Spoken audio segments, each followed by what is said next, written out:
अस्सलाम वालेकुम, आप देख रहे हैं सवाल से आगे। मैं हूं अलीना शिगरी। नाज़रीन, इंतखाबात के तनाजुर में लेवल प्लेइंग फील्ड के बुलंद होते शोर में आज एक और तनाज़ा सामने आया है और इसका बराह रास्त निशाना चीफ इलेक्शन कमिश्नर बने हैं। वुकला की supreme body Pakistan bar council और सुप्रीम कोर्ट बार एसोसिएशन ने हल्का बंदियों के नतीजे में बनने वाले नए हलकों के हवाले से चीफ इलेक्शन कमिश्नर के किरदार पर एक बड़ा सवाल उठा दिया है और उनसे जाने का मुतालबा कर दिया है। पाकिस्तान बार काउंसिल ने अपने एलामिया में जिले झेलम की कौमी असम्बली की 2 निशिस्तों की अलॉटमेंट पर एतराज करते हुए यह मौक़िफ़ अपनाया है कि इतनी ही आबादी वाले हाफिजाबाद डिस्ट्रिक्ट को कौमी असम्बली की एक निशिस्त दी गई है, जबकि चीफ इलेक्शन कमिश्नर ने अपने आबाई जिले झेलम को 2 निशिस्तें अलॉट कर दी हैं। पाकिस्तान बार काउंसिल के मुताबिक इसी तरह रावलपिंडी और गुजरावाला डिस्ट्रिक्ट की निशिस्तों की अलॉटमेंट में भी बेज़ाब्तगियां देखने में आई हैं। पाकिस्तान बार काउंसिल के एलामिया में यह मौक़िफ़ अपनाया गया है कि चीफ इलेक्शन कमिश्नर के इन इक़दामात से इंतखाबी अमल की शफाफियत पर सवाल खड़े हो गए हैं।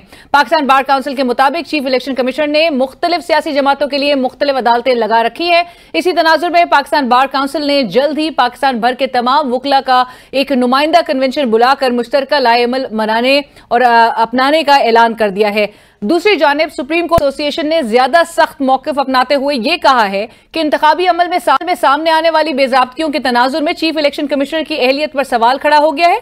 सुप्रीम कोर्ट बार एसोसिएशन के मुताबिक इंतखाबात साफ, शफाफ और आजादाना माहौल में होने चाहिए, जिसके लिए जरूरी है कि चीफ इलेक्शन कमिश्नर घर चले जाएं।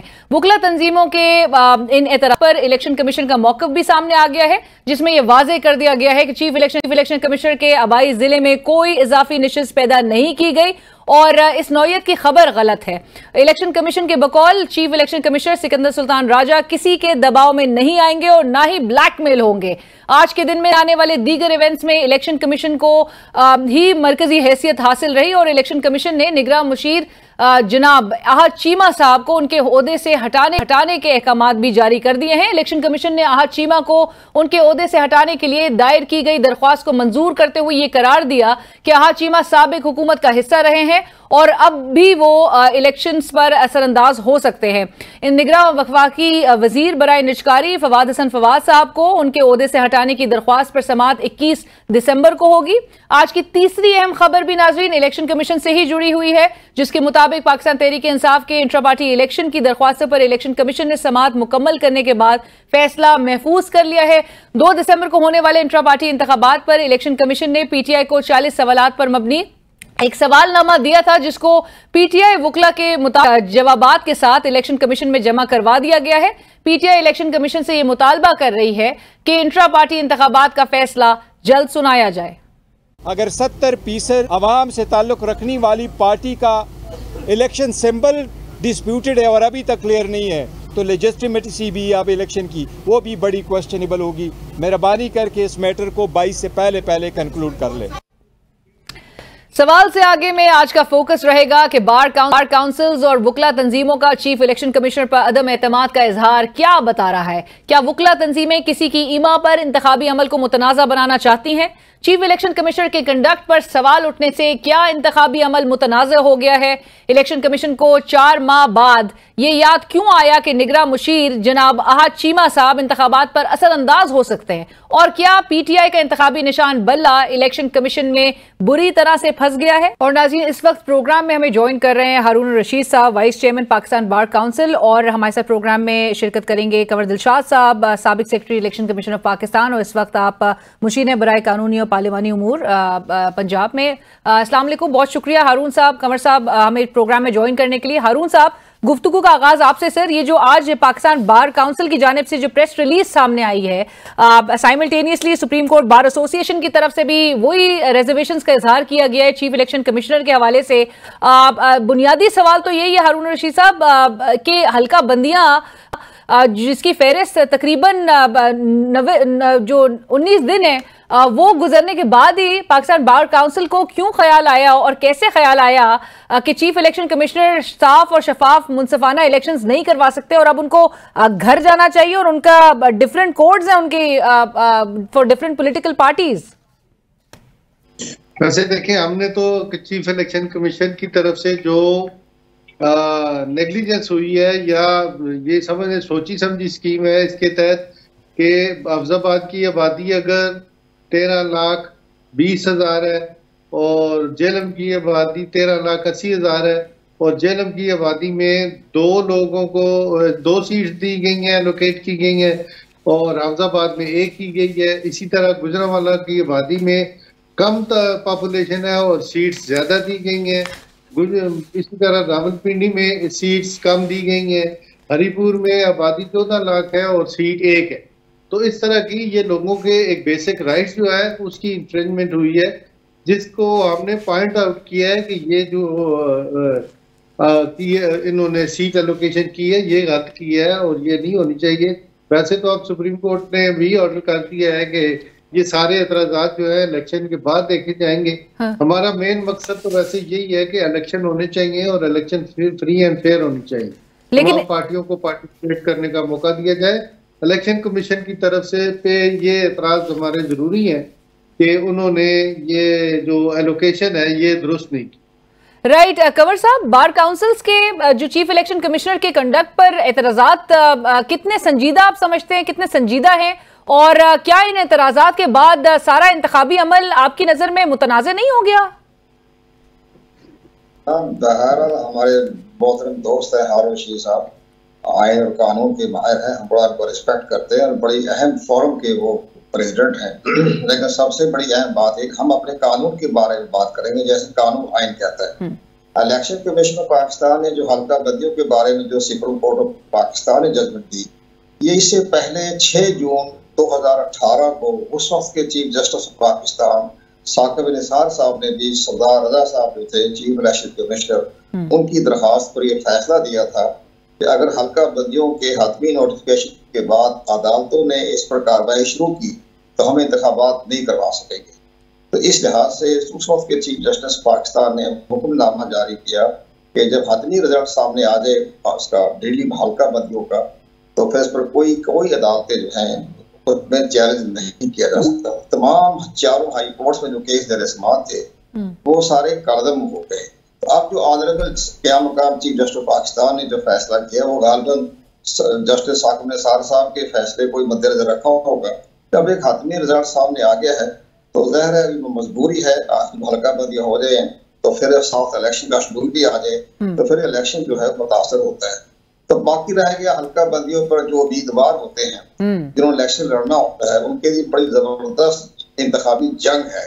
और मैं तो हमेशा कहा करता था हल्का बंदियां उनकी जिंदगी और मौत का मामला होता है, क्योंकि एक यूनिकॉर्न से दूसरी यूनिकॉर्न में जाने से उनका सारा सिस्टम जो है वो धर्मगर्भ हो जाता है। लेकिन बहरहाल वो मुतमईन तो नहीं होते, दरखास्तें भी देते हैं, हाजिर कर जाते हैं। अब ये फैसला ऑनरेबल चीफ जस्टिस ने कर दिया है, इसमें फिर इलेक्शन कमीशन का तो फैसला उन्होंने मंजूर कर लिया कि जी आपका फैसला मंजूर है। अब ये फैसला हो गया सुप्रीम कोर्ट ऑफ पाकिस्तान का। अब ये इलेक्शन कमीशन का फैसला नहीं रहा, अब ये फैसला हो गया जिसमें दरमियान में आ गया सुप्रीम कोर्ट ऑफ पाकिस्तान। तो भाई हमारी जो बात है बड़ी मोहतरम है, बड़ी जमहूरियत के लिए आइन और कानून की खिदमत जो है बहुत जबरदस्त हम बड़े रिस्पेक्ट करते हैं इनके सारे मामला को। लेकिन वो भी देखें कि सुप्रीम कोर्ट ऑफ पाकिस्तान ने जो फैसला किया है तो उस पर इलेक्शन कमीशन को मजबूत किया उन्होंने। अब ज़ाहिर अगर उन्हें कोई चीफ इलेक्शन कमीशन साहब से कोई ताफ़ुजात हैं तो हमारे दोस्त हारून रशीद साहब हैं, इसी तरह वो मैं हारून साहब से कमेंट ले लेती हूँ इस बात पे भी। कंवर साहब, हारून साहब, कंवर दिलशाद साहब कह रहे हैं ईसीबी का जो इकदाम है वो तो फाइनलिटी अटेन कर चुका है।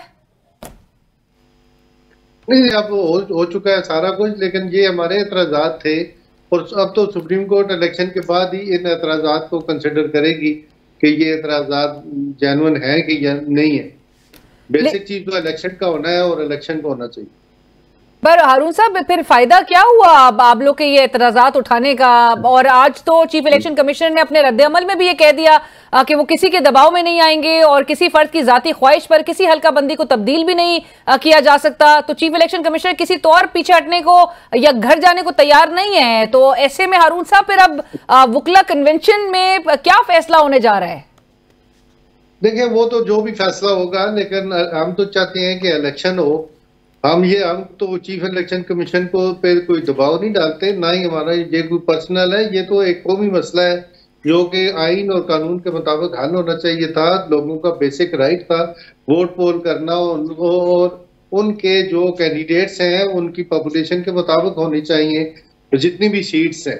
अगर इन चीज़ों को कंसिडर नहीं किया जाता तो वो फिर मेरा ख्याल में इलेक्शन कमीशन की तरफ से एक गलती होगी। लेकिन आपने हारून साहब कतई कलामी की माफी, लेकिन आप जिस तरह से कह रहे हैं कि दबाव में लाना आप लोग की इंटेंशन भी नहीं है, लेकिन कन्वेंशन होने जा रही है कि नहीं, जिसका आपकी प्रेस रिलीज में भी हवाला दिया गया है और बाकायदा तौर पे सुप्रीम कोर्ट बार एसोसिएशन के साथ कंसल्टेशन के साथ दिया है। और हम जितने भी मेंबरान हैं इनकी एक इजलास बुला रहे हैं और उसमें डिसाइड करेंगे कि हमारा क्या लाया हम लोग। राइट कंवर साहब, चीफ इलेक्शन कमिश्नर के डट जाने की वजह आप समझते हैं कि वही सुप्रीम कोर्ट के हालिया फैसले हैं जिनमें अदालत ने हल्का बंदियों और डिस्ट्रिक्ट रिटर्निंग ऑफिसर्स की जो तैनाती है उस पर एतराजात को मुस्तरद करते हुए, मतलब इलेक्शन कमीशन ऑफ पाकिस्तान के लिए एक रास्ता साफ कर दिया गया है?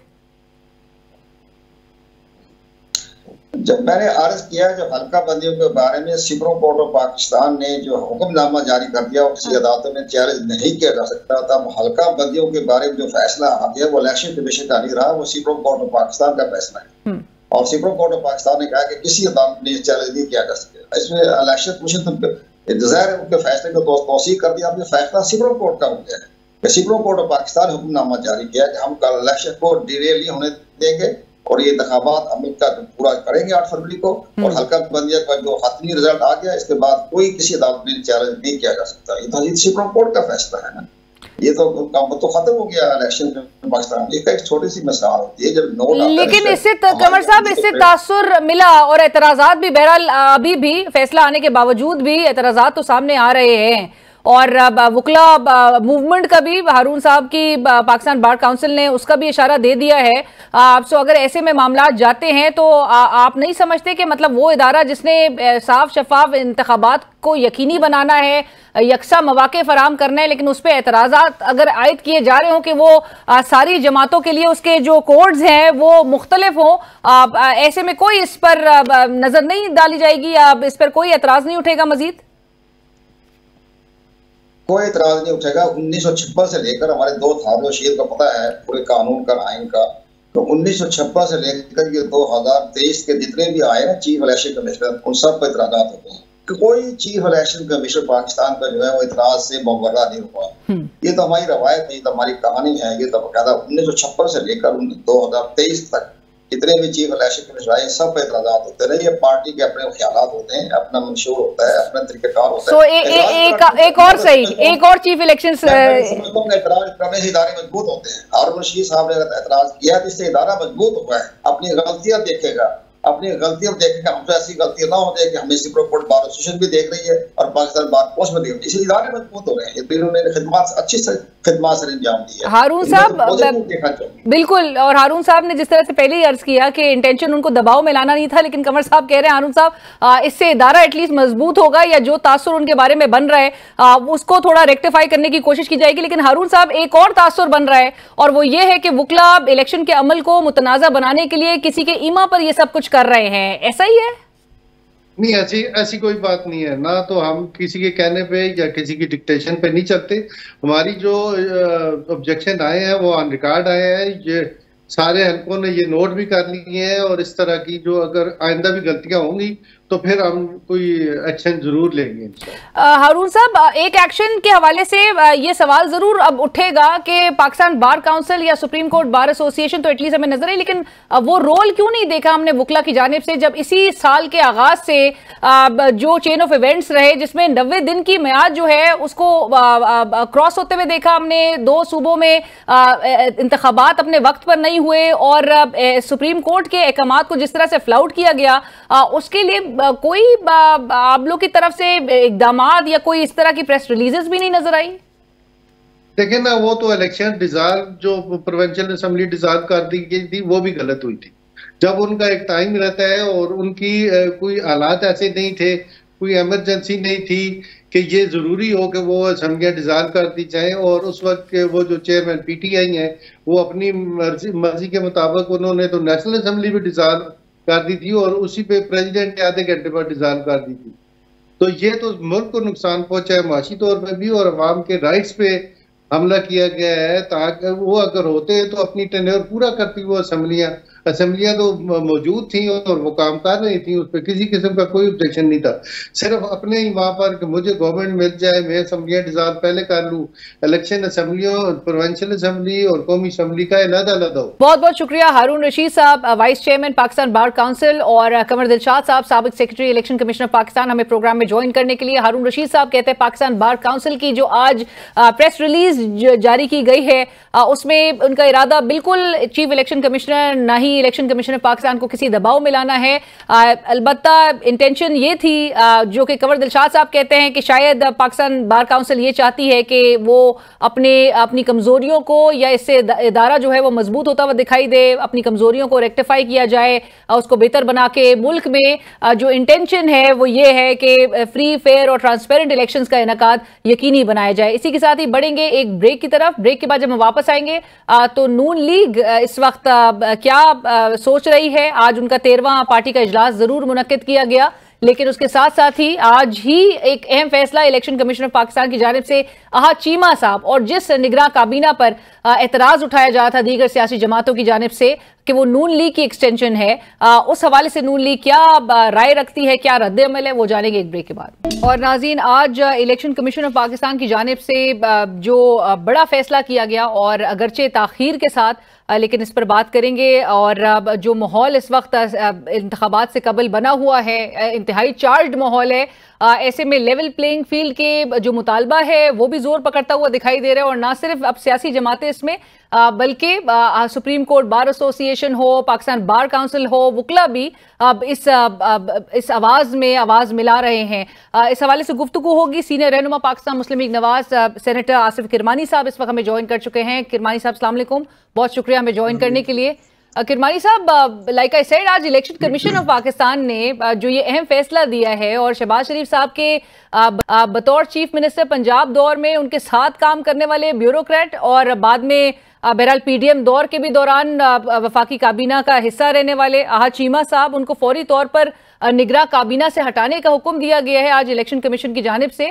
जबकि फवाद हसन फवाद साहब का मामला आपके नोटिस में होगा कि 21 दिसंबर को वो जेर गौर आएगा, उस पर समाअत होगी।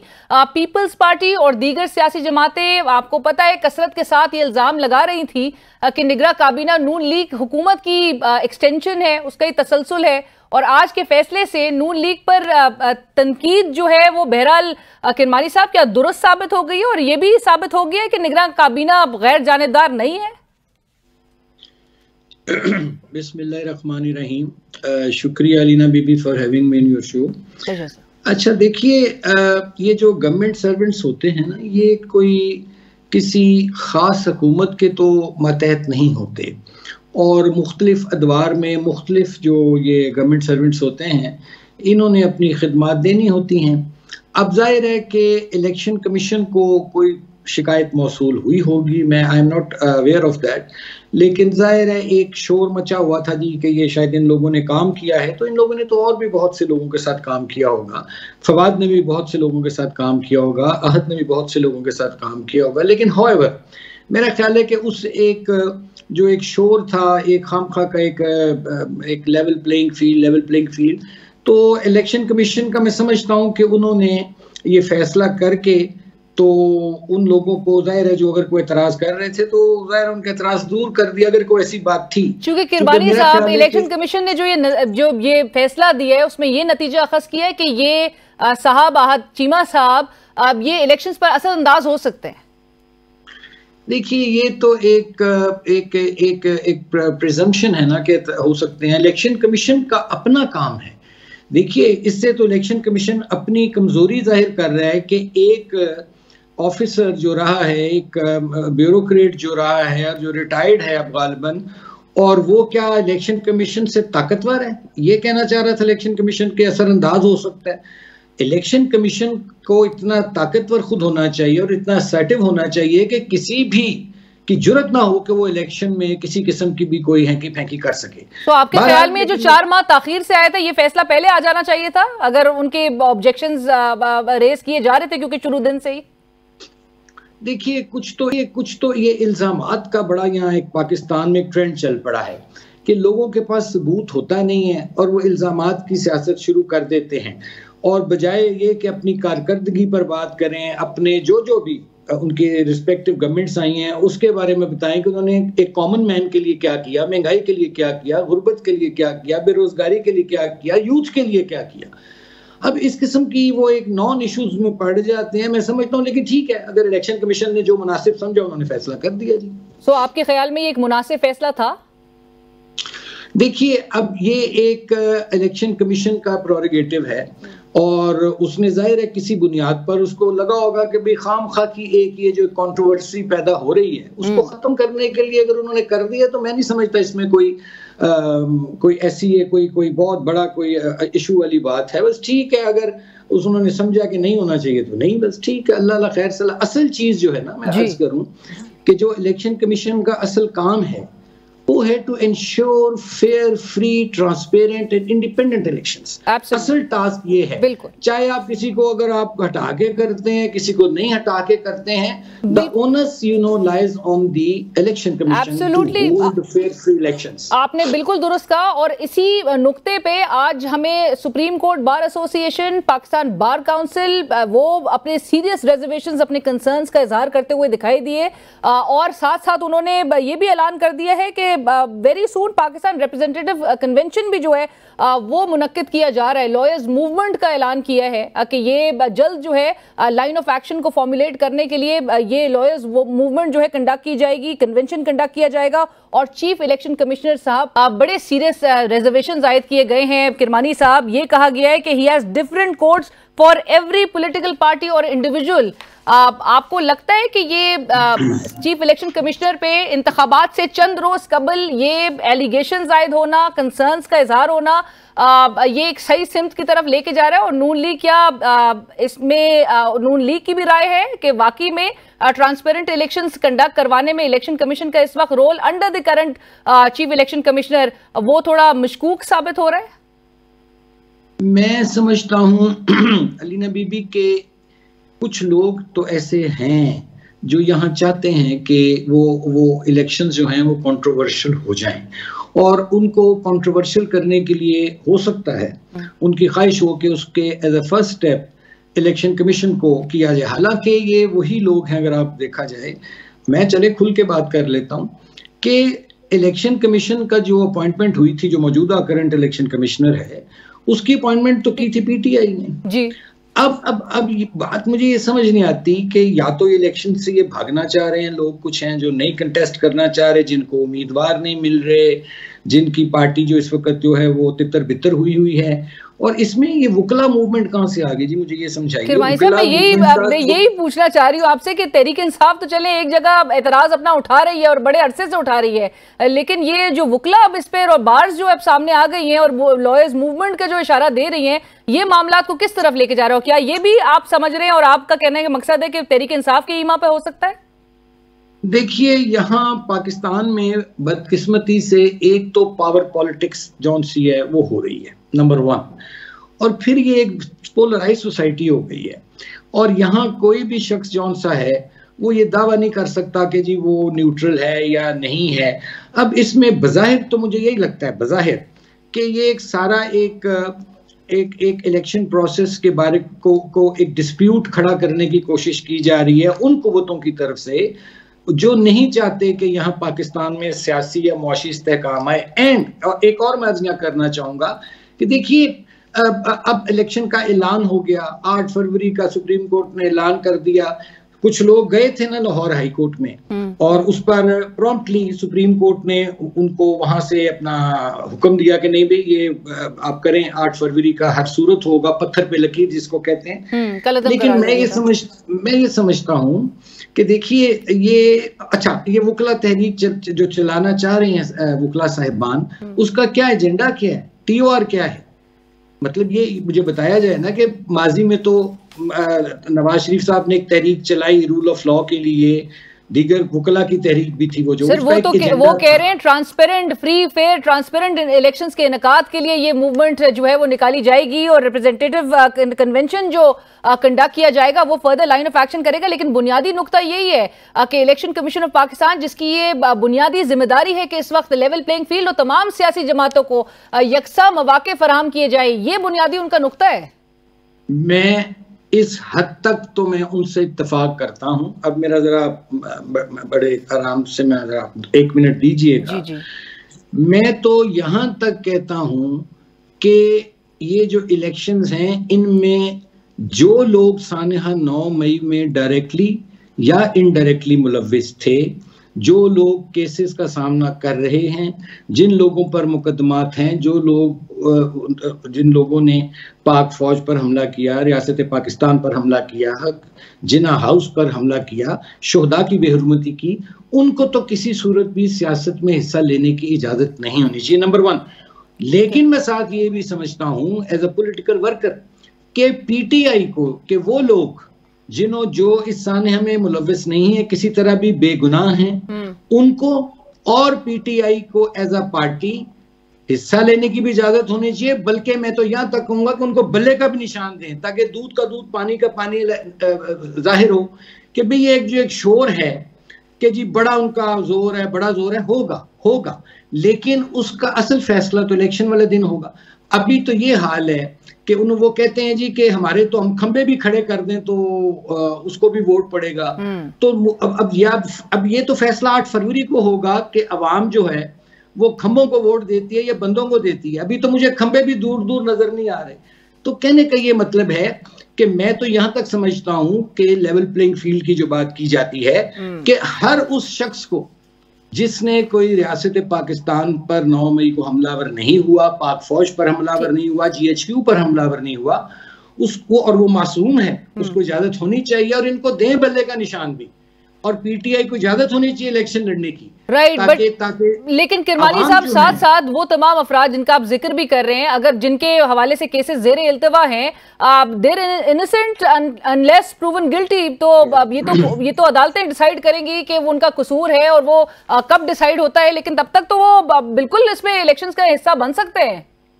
ये आपकी बात बिल्कुल दुरुस्त है कि जिन लोगों को अभी या बरियत होगी उनकी या सजाएं मिलेंगी, कन्विक्ट जब तक नहीं होते तब तक जाहिर है वो हिस्सा ले सकते हैं जी, according to the constitution of Pakistan. बिल्कुल। लेकिन मैं ये समझता हूं कि इसमें उन अनासिर की मैं बात कर रहा हूं जो कि प्रूवन हैं, जिनके ऑडियोज मौजूद हैं, वीडियोज मौजूद हैं, जिनके खिलाफ नाकाबिले तरदीद शवाहिद और सबूत मौजूद हैं, उनकी मैं बात कर रहा हूं कि उनको मैं ज़ाती तौर पर समझता हूं कि जो ऐसे लोग जिन्होंने पाकिस्तान पर हमला किया है, मैं तो इसको पाकिस्तान पर हमला समझता हूं, उनको इजाजत नहीं होनी चाहिए। बाकी इनको बल्ले का निशान भी दें, इनको एज आ पीटीआई के तौर पर, जमात के तौर पर भी हिस्सा लेने दें, ताकि पता तो चले कि कितना इनके बाजुओं में दम है, जोर है। ये सिर्फ सोशल मीडिया पे शोर है।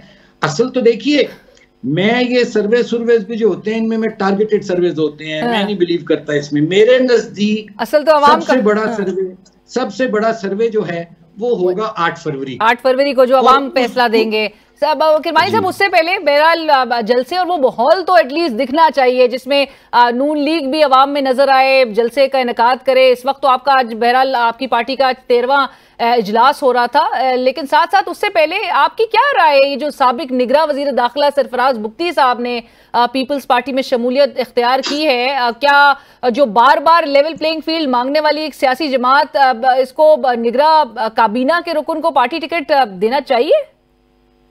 देखिए, जो तो जहां तक मेरी अंडरस्टैंडिंग है, बाकी हर शख्स इंडिपेंडेंट है जिस मुल्क में अपना फैसला लेने के लिए कि उसने सियासत किस प्लेटफॉर्म से करनी है। लेकिन जो मेरा ख्याल है, correct me please if I am wrong, कि एक आर्टिकल 224 गालबन 1B है। जी बिल्कुल।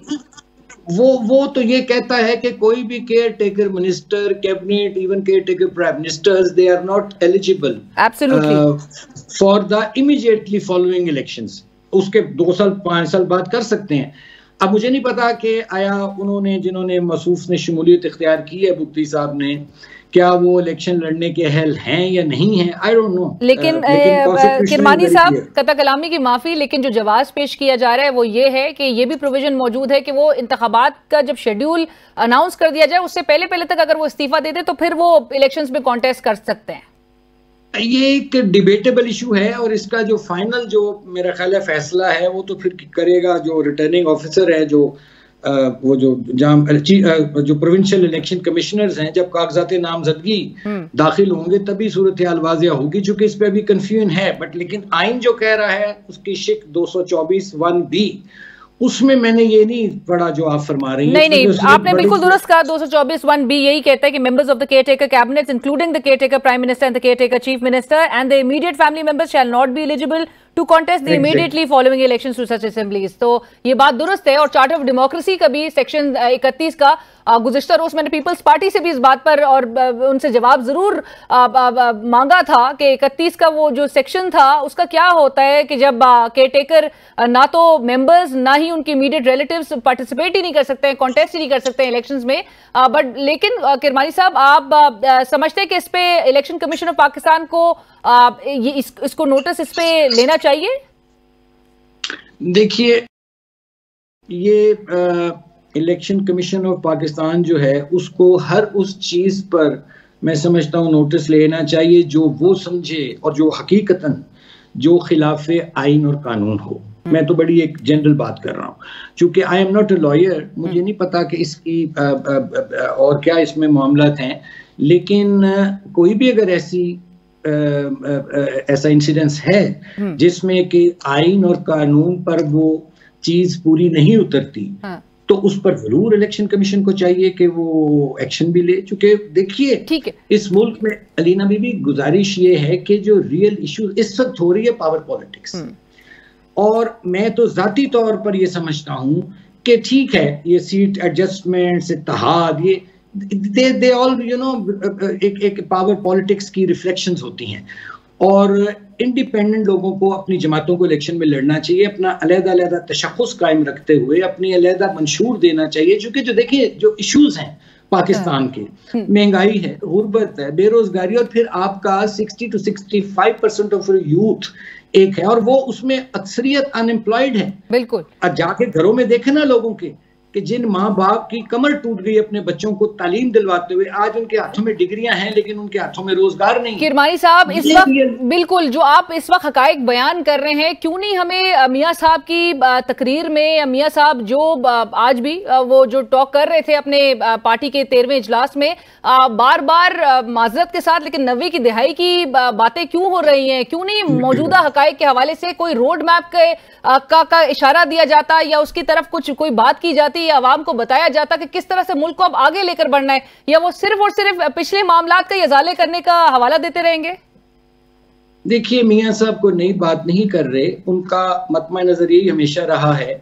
अल्फाज का चुनाव मुख्तलिफ हो सकता है, लेकिन उनका कहने का मकसद ये होता है कि तमाम जो इदारे हैं और तमाम जो मामलात हैं वो आइन और कानून के मुताबिक चलने चाहिए, नंबर 1। जहां तक आपने बात की कि जी ये बातें मियां साहब क्यों नहीं कर रहे, तो मैं आपको एश्योर करता हूं कि ये जो मंशूर हमारा बन रहा है उस पर खुसूसी तवज्जो दी जा रही है, उन बातों पर जो मैंने आपकी खिदमत में अर्ज की हैं, और इस पे इंशाअल्लाह ताला अभी ये पार्लियामानी बोर्ड की मीटिंग चल रही है, उम्मीदवारों का फैसला होना है, फिर उम्मीदवारों का जब फैसला होगा फिर इलेक्शन कैंपेन मियां साहब शुरू करेंगे उन उम्मीदवारों के हक में, और उसके साथ फिर मंशूर का जब ऐलान होगा तो आप देखिएगा कि ये तमाम आपके जो सवालात हैं उसमें मंशूर में इंशाअल्लाह ताला इनको एड्रेस हो जाएंगे। पर आपने एक बात जो कही, 8 फरवरी को ही देखा जाएगा कि बाजुओं में कितना जोर है। अभी तक आपने जिस तरह से कहा कि सोशल मीडिया पे ही इसका शोर है। Thank you so much Kirmani साहब, बहुत शुक्रिया ज्वाइन करने के लिए। 8 फरवरी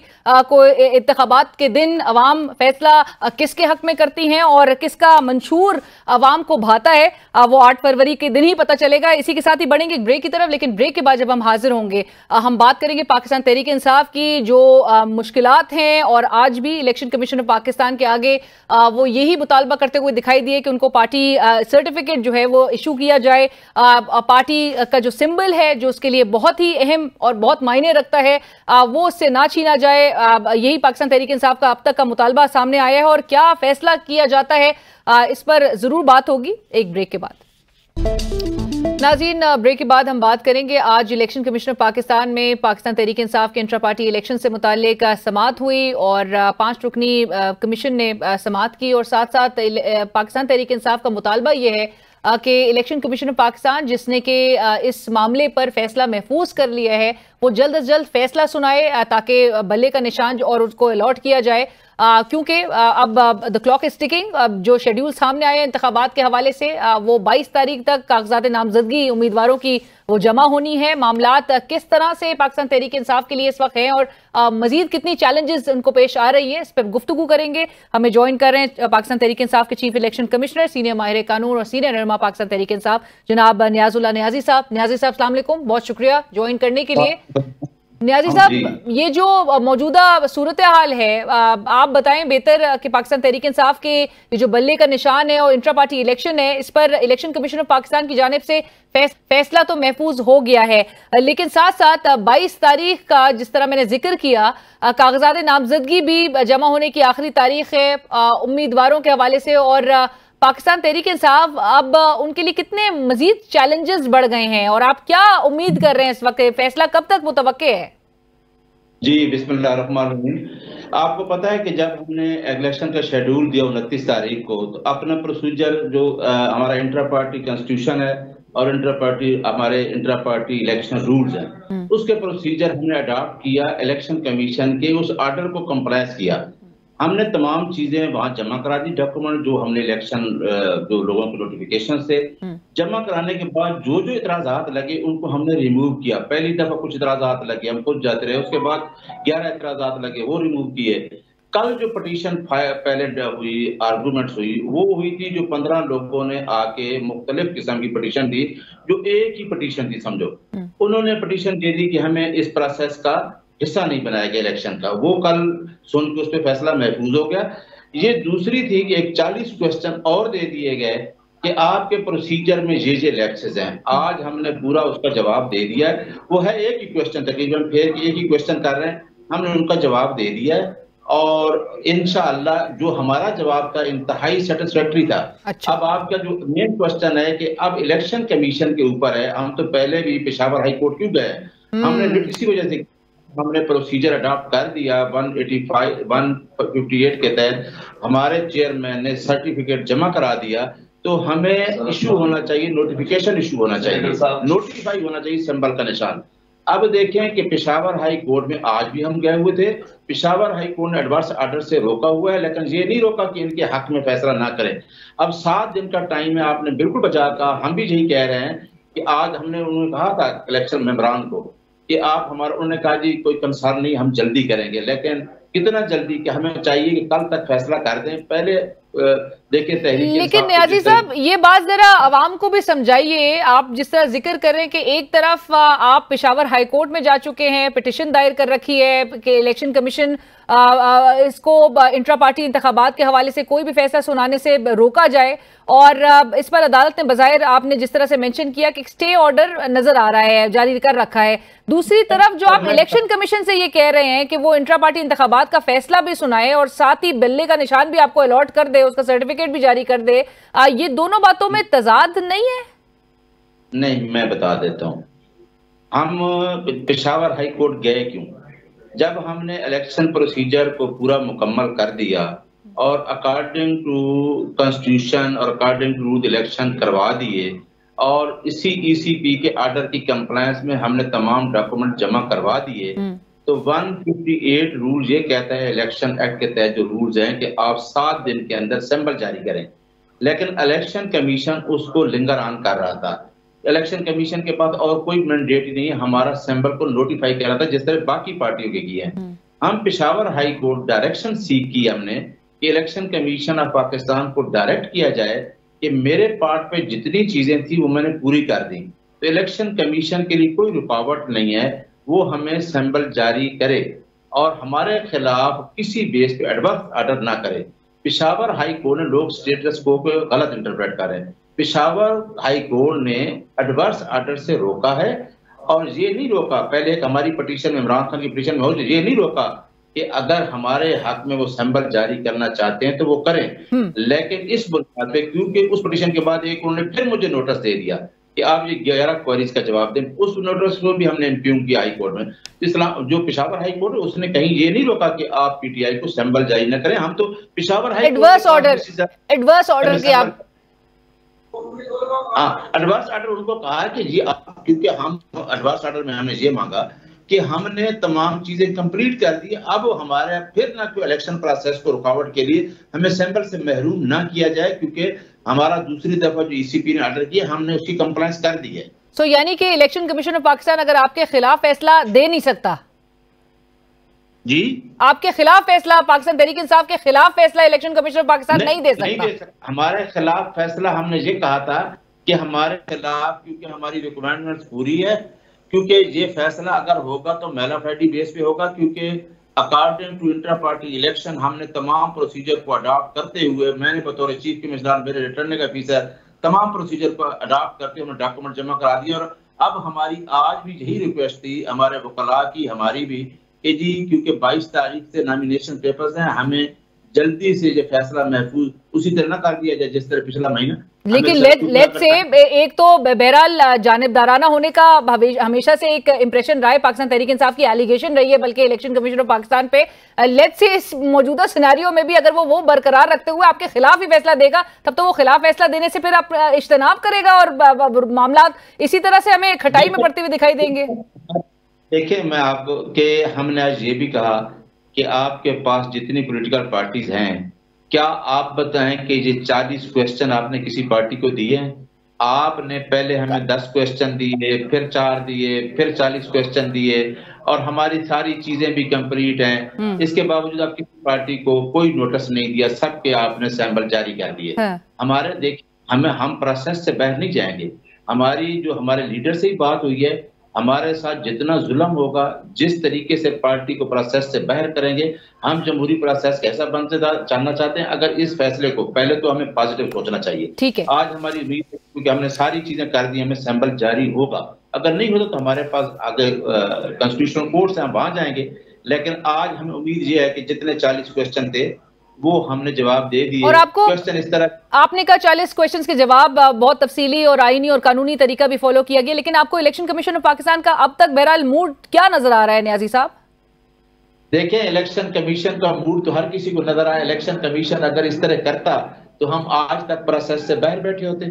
तो शखाना का केस देख लें, डिस्क्वालिफिकेशन देख लें, कंप्लेंट देख लें। तो मूड बहरहाल फिर मूड वही है, यानी कि पाकिस्तान तहरीक इंसाफ के लिए कोई रियायत आपके ख्याल में नहीं बरती जा सकती? कोई रियायत नहीं है। मैं तो आज 40 क्वेश्चन भी देख के ये क्वेश्चन वही है कि क्या वो अंडा पहले आया या मुर्गी पहले आई, इस तरह के क्वेश्चन है। तो हम क्या कह सकते हैं इलेक्शन कमीशन ऑफ पाकिस्तान, और जितने क्वेश्चन उनके जवाब दे दिए। राइट न्याजी साहब, लेकिन फिर ऐसे में प्लान बी क्या तैयार किया है आपकी जमात ने? देखिए, प्लान बी आज भी हमारे ऊपर मीडिया का क्वेश्चन हुआ। देखिए, अगर जब तक फैसला नहीं आता, मैंने पहले बता दिया कि हमारी सोच पॉजिटिव है। हमने आईन और कानून के मुताबिक जवाब दे दिए हैं। प्लान बी बिल्कुल नहीं, प्लान बी भी है, प्लान सी भी है, वो हमारे पास है। वो हम डिस्क्लोज कल फैसला आ जाए फिर करेंगे इंशाल्लाह। और आपके पास अपने उम्मीदवार आजाद हैसियत में भी खड़े करने की ऑप्शन ही बचेगी? देखिए, हम नॉमिनेशन पेपर तो हम जमा कराएंगे, लाजमी कराएंगे आजाद, क्योंकि हमारे पास तो इस टाइम कैंडिडेट्स की लाइन लगी हुई है। पीटीआई में हर बंदा चाह रहा है कि मैं इलेक्शन जो है वो पीटीआई से लड़ूं, तो वो तो खुद परेशान है कि जी इस इलेक्शन के किस तरह आउट किया जाए। देखें, अगर ये निशान देखें, हम हाई कोर्ट में भी 21 तारीख को जा रहे हैं, पेशावर हाई कोर्ट में। हमने इस प्रोसेस में एंटर होना है और इंशाल्लाह 22 से हमें उम्मीद है कि हमारा निशान हमें मिलेगा। ठीक है। और न्याजी साहब, आज शोएब शाहीन साहब भी जब प्रेस कॉन्फ्रेंस कर रहे थे तो उन्होंने कहा कि कंसल्टेशन के लिए इमरान खान साहब से तक रसाई नहीं दी जा रही, यही कागजात नामजदगी के हवाले से और उम्मीदवारान के डिस्कशन के हवाले से। सो एक्सेस भी रोका जा रहा है अब इमरान खान साहब तक, उसमें भी दुश्वारियां पेश आ रही हैं आपकी जमात को? इमरान खान के आपने ये देखा, साइफर वाला केस है, इस्लामाबाद हाई कोर्ट ने क्या फैसला किया कि ओपन ट्रायल होगा। क्या जेल में ओपन ट्रायल हो रहा है? क्या आपको इजाजत है वहां जाने की? वो फैसला पढ़ने, वो तो एफआईए की जी एफआईए की इस्तदा जो है वो मंजूर हो चुकी थी जी। अच्छा, अब ये दूसरा देखें कि इमरान खान तक जो हमारी चीजें हैं, वो हमारा कंसल्टेशन का प्रोसेस इमरान खान से जारी है। जो भी हमारे कैंडिडेट होंगे फाइनल इमरान खान ही करेंगे। राइट और आखिर में नियाजी साहब ये बता दीजिए कि आज चूंकि बार काउंसिल्स, ये Pakistan bar association, supreme court bar association, इन तमाम ने आज चीफ इलेक्शन कमिश्नर पे बड़े एतराज़ात उठा दिए हैं, कंसर्न्स का इजहार कर दिया है। मुल्क में फ्री फेयर ट्रांसपेरेंट इलेक्शंस के इनेकाद के लिए वो कहते हैं इनको घर जाना होगा। पाकिस्तान तहरीक इंसाफ सपोर्ट करती है उनकी इस कॉल से? देखिए हम तो पहले हमारी पटिशन सुप्रीम कोर्ट में 4 पटिशन है, 6-7 पटिशन इस्लामाबाद हाई कोर्ट में की कि आपको पता है कि ये प्रोसेस 85 के बाद जब उंगलियां उठी एग्जीक्यूटिव ने इलेक्शन कराए तो हम सब तमाम लोगों ने कहा कि जो इलेक्शंस हैं डीआरओ खासकर वो जुडिशरी से लिए जाएं, कम से कम उनके ऊपर लोगों का एतमाद है। जो पाकिस्तान बार काउंसिल करती है, डिस्ट्रिक्ट बार काउंसिल आइन का काम कर, हम उनको सपोर्ट करते हैं कि वो ठीक है। और हम भी यही कहते हैं, हमने सुप्रीम कोर्ट में भी उस दिन कहा कि हमने 8 फरवरी के इलेक्शन को नहीं रोका, हमने सिर्फ और सिर्फ हमारी आज पेशावर हाई कोर्ट में भी एक पटिशन पेंडिंग है, तो फैसला महफूज है। हमने ये कहा कि ये आप बजाय डिप्टी कमिश्नर डिप्टी कमिश्नर की बजाय आप जुडिशरी से अफसरान को डीआरओ लगाएं। तो हमारी ये सदाया आपने जो मौका लिया है बिल्कुल ठीक लिया है। और इलेक्शन कमीशन एक मैंडेट है 118(3) कॉन्स्टिट्यूशन में, के लिए हमने एक रेफरेंस भी दायर किया था उस मैंडेट से उसका राइट। बट न्याजी साहब चीफ इलेक्शन कमिश्नर जिनकी पाकिस्तान तहरीक इंसाफ के दौरे हुकूमत में अपॉइंटमेंट हुई, उनकी मर्जी से अपॉइंटमेंट किया गया उनको, पाकिस्तान तहरीक इंसाफ भी चाहती है कि वो घर जाएं इस वक्त इंतखाबात से कबल, ताकि फ्री फेयर इलेक्शंस का इनेकाद किया जा सके। जी बिल्कुल आप सपोर्ट करते हैं इस बात को, लेकिन आप ये नहीं समझते कि इससे आईनी बहरान पैदा होगा न्याजी साहब? नहीं, हम कह रहे हैं, मैंने आपको कहा है कि हम कह रहे हैं कि 118(3) के तहत ये उनकी मैंडेटरी ड्यूटी है कि वो फ्री फेयर इलेक्शन कंडक्ट कराएं, ठीक है? ठीक है। तो कोई बंदा भी आगे ये तो नहीं होता। अब जो आरओ वाली बात थी जो सुप्रीम कोर्ट में कहा गया है, क्या आरओ इलेक्शन हो रहे हैं 8 फरवरी को, क्या ये जो डीआरओ की ट्रेनिंग ये साथ नहीं चल सकती थी? उसको इतना उछाला गया है कि जी पटिशनर को कंटेम्प्ट का नोटिस दिया गया। भाई पटिशनर तो सिर्फ ये कहा कि बजाय डिप्टी कमिश्नर के ये लोग करा लें। अब इलेक्शन कमिश्नर में जो बार ने की है उसको हम सपोर्ट ये करते हैं कि ये इलेक्शन कमीशन का और काम क्या है, उसकी मेन जिम्मेदारी ये है कि फ्री फेयर ट्रांसपेरेंट में इलेक्शन कराना। तो इस हद तक आप सपोर्ट करते हैं बार्स की कॉल्स को। बहुत शुक्रिया न्याजी साहब, thank you for joining us. Chief election commissioner Pakistan Tehreek Insaf Niazullah Niazi साहब इस वक्त हमसे बात कर रहे थे और मामला इतना आसान नहीं नजर आ रहा है। ऑल्दो कि नियाजी साहब कह रहे हैं कि हम बहुत पॉजिटिव सोच के साथ आगे बढ़ रहे हैं, हम अच्छे की उम्मीद रखे हुए हैं कि इलेक्शन कमीशन ऑफ पाकिस्तान शायद बेहतर फैसला सुनाए और बेहतर फैसला उनके अकॉर्डिंगली यही है कि उनको बल्ले का निशान अलॉट किया जाए ताकि वो इंतखाबात में पार्टिसिपेट कर सके। और जो ये तारीख है इस वक्त 22 तारीख तक जो कागजात नामजदगी जमा कराने की तारीख है, उस हवाले से वो ज़्यादा कंसर्न है कि वक्त गुजर रहा है और ऐसे में अगर कोई खिलाफ फैसला वो कहते हैं न्याजी साहब के इलेक्शन कमीशन पाकिस्तान दे नहीं सकता क्योंकि एडवर्स ऑर्डर के हवाले से पेशावर हाई कोर्ट ने भी अपना ऑर्डर जारी कर रखा है। सो मामलात मजीद कॉम्प्लिकेट यहाँ से होते हुए दिखाई दे रहे हैं। लेकिन अगर चीफ इलेक्शन कमिश्नर का इस नहज पर जो रेजिग्नेशंस का मुतालबा किया जा रहा है, उनको घर भेजने की बात की जा रही है और कॉल दी जा रही है, क्या ये एक कॉन्स्टिट्यूशनल क्राइसिस की तरफ इस मुल्क को लेकर जा रहा है? प्रोग्राम की टीम अलीना शिगरी को इसी के साथ इजाजत दीजिए। अल्लाह हाफिज।